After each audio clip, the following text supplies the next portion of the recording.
Bonjour à toutes et à tous et bienvenue dans Cinefiles pour cette nouvelle critique, une petite critique sur un petit film mais d'un grand réalisateur, Rhapsody en août, sorti en 1991 de Akira Kurosawa, inspiré d'un roman relativement court de Kiyoko Murata qui s'appelle Nabe no Naka.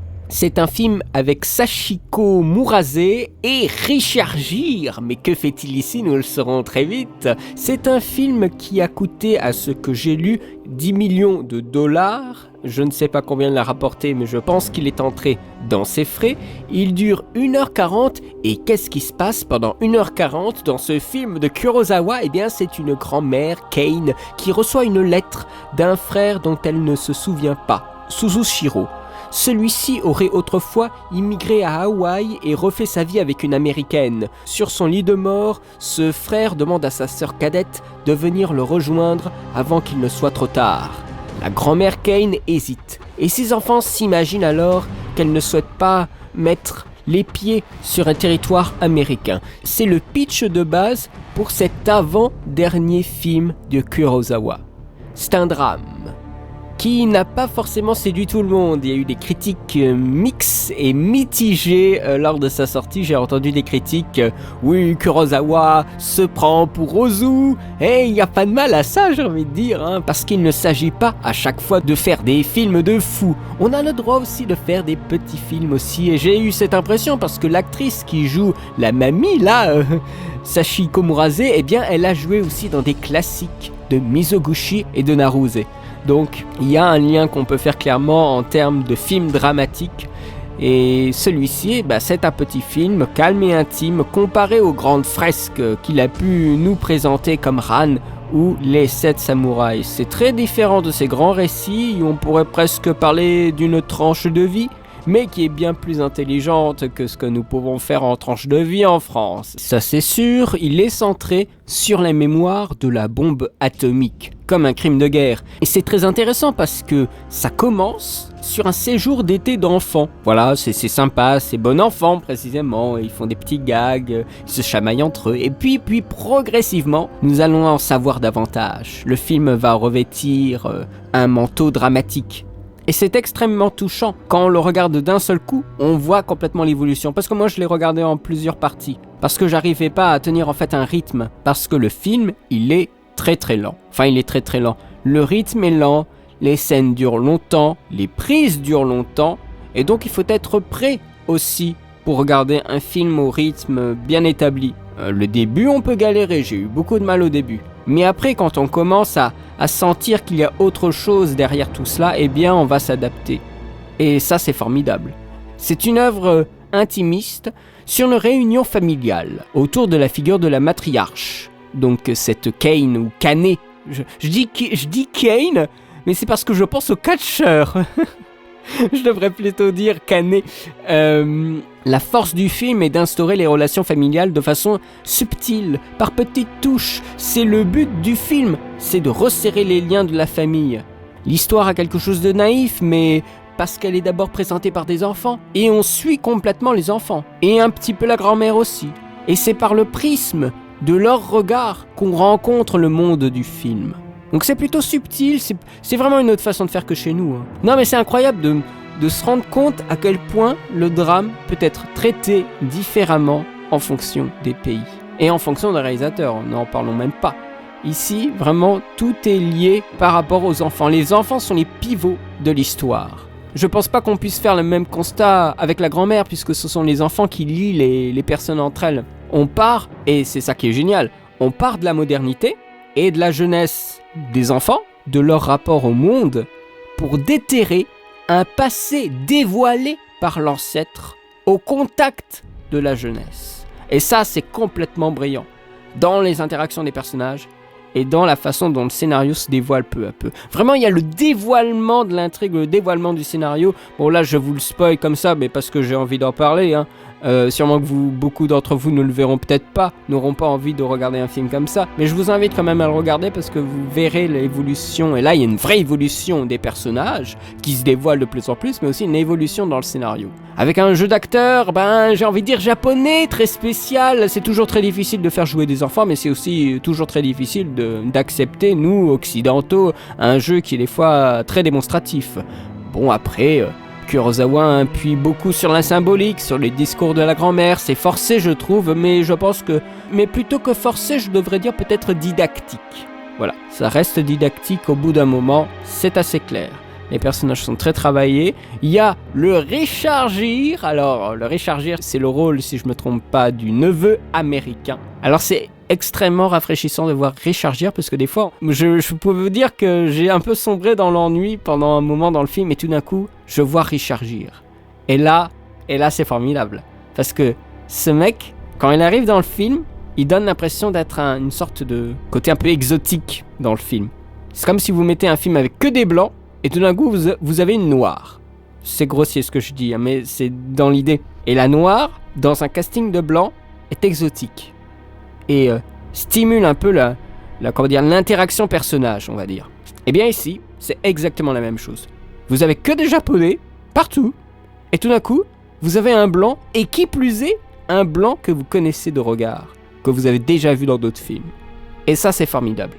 Et ça dynamise tout d'un coup, et on a envie de voir les interactions que peut avoir Richard Gere avec les enfants, avec la grand-mère, surtout que lui, voilà, il parle un peu japonais, mais c'est délicat, donc il y a les interactions qui sont formidables. Et là, moi à partir de ce moment-là, dès la première apparition de Richard Gere, j'étais à fond dedans, et là, j'ai plus décroché.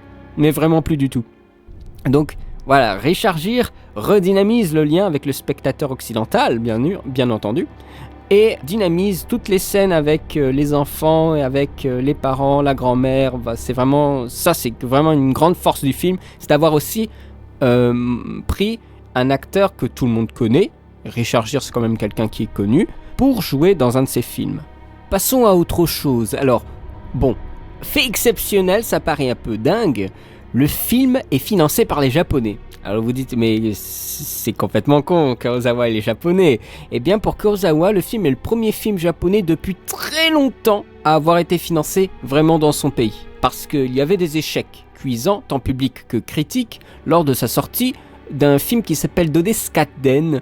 Je le prononce très très mal, je pense que c'est un film qui est sorti en 1975. Le grand studio de la Toho ne voulait plus le produire, il a été très mal au point. J'ai même lu qu'il a fait une tentative de suicide, alors c'est assez terrible quand même. Donc, sa carrière ne s'est pas arrêtée pour autant. Il est allé chercher ensuite des producteurs partout dans le monde. Par exemple, les studios de Mosfilm en Russie pour Dersu Uzala, qui est un film que j'ai beaucoup aimé. Je crois que c'est le premier film de Kurosawa que j'ai vu, donc je l'ai découvert avec ce film-là. Il a aussi demandé le soutien de George Lucas et Francis Ford Coppola pour Kagemusha, l'ombre du guerrier, ou encore Serge Silberman pour Ran, ou encore Steven Spielberg pour Rêve. Donc il n'a pas chômé, sûrement que ses derniers films sont les plus beaux. J'ai vu Ran et Dersu, mais je n'ai pas vu les autres, j'ai vu un bout de Rêve. Il faudrait que je regarde Kagemusha, je pense que c'est sûrement très très intéressant. Mais de toute façon, tous les films de Kurosawa sont à voir, je pense que c'est un fait indéniable. Et puis, en 90, eh bien, la Toho contacte Kurosawa dans le but de réaliser un film de son choix, avec un budget, cependant, prédéfini. Alors ce dernier présente son scénario et réalise le film dans un délai extrêmement rapide de 2 semaines.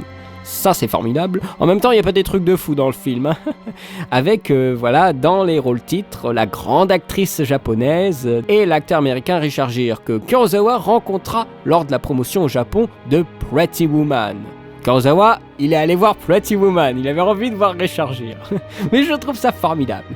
Alors on ressent, et c'est là, il y a aussi toute une différence, non seulement occidentale et orientale, mais aussi une différence entre la ville et la campagne, puisque le film se divise presque en petits morceaux entre ce qui se passe purement à la campagne, donc avec les bruits de la nature, la vieille maison de la grand-mère, et ce qui se passe en ville. Il y a vraiment une vraie différence. Dans la figuration, la composition du cadre, dans le son, également, et presque dans le rythme du film, parce que en ville, ça va beaucoup plus vite, alors qu'en campagne, eh bien, on prend son temps. On peut alors avoir l'impression qu'il est, comme je le disais, lourdement didactique. C'est très très lent, ça va peut-être paraître extrêmement long, hein. Faites gaffe, mais il y a quand même beaucoup d'ellipses. mais elles sont subtiles, voilà. Il y a quelques plans qui sont de véritables tableaux. La mise en scène est d'une grande simplicité, mais voilà, il y a des scènes d'hallucination qui m'ont fait un peu penser à Dreams, donc le film qui a été produit par Spielberg. Son film précédent, je crois bien, si je me trompe pas, je crois que Dreams c'est son film précédent, avec des couleurs marquées, même si je n'y ai pas été très sensible, parce que ce sont des situations filmées qui sont vraiment réalistes. L'étalonnage n'est pas excessif. Alors Rhapsody en août fut présenté à Cannes en 91 en présence de Kurosawa âgé de 81 ans, un vieux monsieur, mais c'est un film qui est fait par quelqu'un d'âgé. Et donc il y a aussi des thématiques de personnes âgées. C'est un film humain, mais avec un gros sous-texte. La vraie signification du film paraît progressivement, comme je le disais. C'est un film sur les souvenirs de la guerre et du traumatisme. Et il est intéressant de redécouvrir cet événement marquant de la Seconde Guerre mondiale autrement que par des documentaires ou des films choquants. Ici, c'est par la parole et le regard. La question de la mémoire, la transmission des sensations. Kurosawa a réécrit une bonne partie de l'histoire en développant le personnage de Kane et l'évocation de la bombe atomique. Le film n'est pas là pour condamner l'Amérique, si vous vous doutez peut-être que c'est un truc où on tape sur les Américains et tout ça. Non. Le coupable, c'est la guerre, répète la grand-mère. Et ça rime. On a reproché à Kurosawa de ne pas avoir évoqué les responsabilités et les crimes du Japon pendant cette guerre, mais évidemment ce n'était pas l'objet du film. On y voit également l'oppression entre les différentes générations. La génération baby-boom, avec tous ses enfants, et la réussite à tout prix, s'opposant à la grand-mère méfiante vis-à-vis de la technologie, mais également des Américains. Les jeunes Japonais, subissant l'influence des États-Unis, ne doivent pas oublier leur passé. Et après la colère et la condamnation de l'humanité qu'il lance dans Ran, il ne reste à Kurosawa que la compassion vis-à-vis de l'homme. Cette angoisse atomique, eh bien, le cinéaste japonais l'avait déjà évoqué dans Vivre dans la peur, donc datant de 1955, et également dans Rêve. Justement, j'avais vu un passage de Rêve, c'était celui où il y avait l'évocation de la bombe atomique. Et encore une fois, comme souvent, le Japon est partagé entre la modernité et la tradition, entre ces jeunes sautillants et vifs et cette grand-mère très vieille et ancrée dans le passé. Et à un moment, elle voit l'explosion, elle le narre aux enfants. Et tout d'un coup, on a le contre-champ de ce qu'elle voit. Et je vous dis pas ce que c'est, parce que moi j'ai été terrifié par cette image. Et c'est vraiment terrifiant. C'est un peu mal fait, faut dire ce qui est, mais c'est vraiment une image terrifiante. Kane est la sage et un petit peu la porte-parole du cinéaste, je pense, mais elle le fait d'une façon très humble. On ne sent pas forcément Kurosawa, c'est mon impression, derrière le discours de Kane. C'est une demande d'attention pour un Japon des traditions de son histoire. Kurosawa dénonce cette génération de Japonais qui ont perdu leurs racines, leur identité nationale, donc les enfants clairement. C'est peut-être pour cela qu'il y a cette dernière scène qui est incroyable. C'est cette petite mamie sous l'orage, se battant contre le vent avec une comptine pour enfants en fond. Les traditions qui tentent d'avancer contre la modernité, comme la mamie à la fin du film dans La Tempête. Kurosawa s'engage pour ceux qui ont connu la guerre, pour ceux qu'elle a tués, comme pour ceux, vieux aujourd'hui, qui lui ont survécu sans avoir rien pu oublier. Je vais vous citer une critique qui disait que Rhapsody en août est à l'œuvre de Kurosawa ce que L'Enfant à la rose précisément est à celle de Schubert. Une petite musique de chambre, un peu muette peut-être, même académique. Et à la vue de cette phrase, je trouve que la sensation globale que j'ai eue dans le film est très similaire. Ça ne veut pas dire qu'il est mauvais, ça veut juste dire qu'il a des ambitions plus réduites. Je lui mettrais... parce que c'est très compliqué. Si je devais lui mettre une note par rapport à ce qu'il représente, par rapport à ce qu'il véhicule, mais je crois qu'il ne faut pas oublier aussi ce qu'on a ressenti au premier visionnage. Cette sensation de un peu pénible au début, et le dévoilement se fait par la suite. Je lui mettrais un 12,5 sur 20. Parce que j'ai vu d'autres Kurosawa qui étaient bien mieux que celui-là. Celui-ci joue aussi sur une mémoire qui me touche pas forcément. Parce que moi je suis français, je ne suis pas japonais.